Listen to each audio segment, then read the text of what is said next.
Hi everyone, it's Ed Esselman from Esselman Counseling speaking to you today about what parents can expect when they bring their children in for counseling.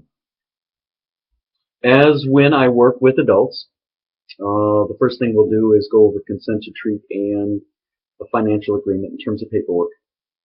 Oftentimes, I have the parent bring the child with them at the time of the first appointment, and then I speak with after we do the paperwork, I'll start speaking with the child directly, immediately, asking them, for example, why did your mom or dad bring you in? What's the problem that they see? How do you see the situation? What is the solution to the situation, etc. Then I will typically talk with the parent, with the child present, about that situation, and I'll go back and forth for a period of time comparing notes with the child and parent, etc., trying to get as best a picture as possible. Sometimes the circumstance is such that when I speak with the parent at the time of the appointment, that it's best to bring the child in first, and I meet only with the child first.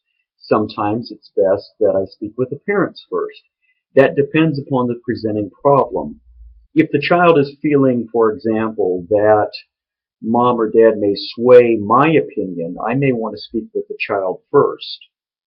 If mom or dad suspect, for example, that the child might be using drugs, I might speak with the parents first.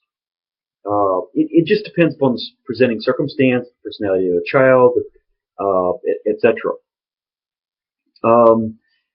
If the child comes in with the parent at the first of the appointment, sometimes after I kind of get a good sense of the situation, I'll have the parents leave so I can spend some time alone with the child and talking with them about the situation.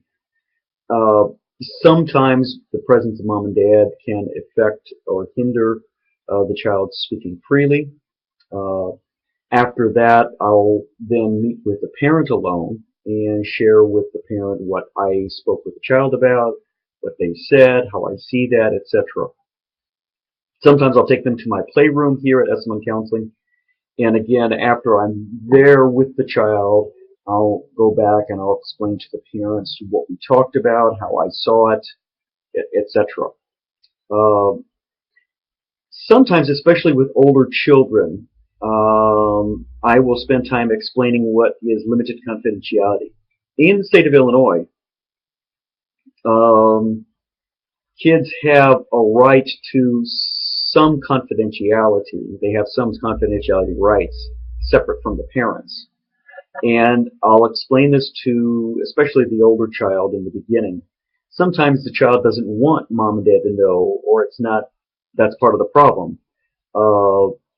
And so, in terms of limited confidentiality, what I explain to the older child is that you and I might talk, and let's say you have an issue with mom. So you and I might talk about the problem that they have with mom, but at some point I might decide that no, we really need to bring mom in on this and make crystal clear what's the problem between you and your mother. And so I'll give them some time of confidentiality where I'll hold in confidence between the child and I what's going on, but at some point later I may need to tell mom and dad. In the cases of things like child abuse or suicide attempt or homicide attempt, no, there is no confidentiality. I would just let the parent know. And then thereafter, after when I meet with the child alone, oftentimes I tell the parent what we talked about and how I saw it, etc. So, at any rate, that's it for today.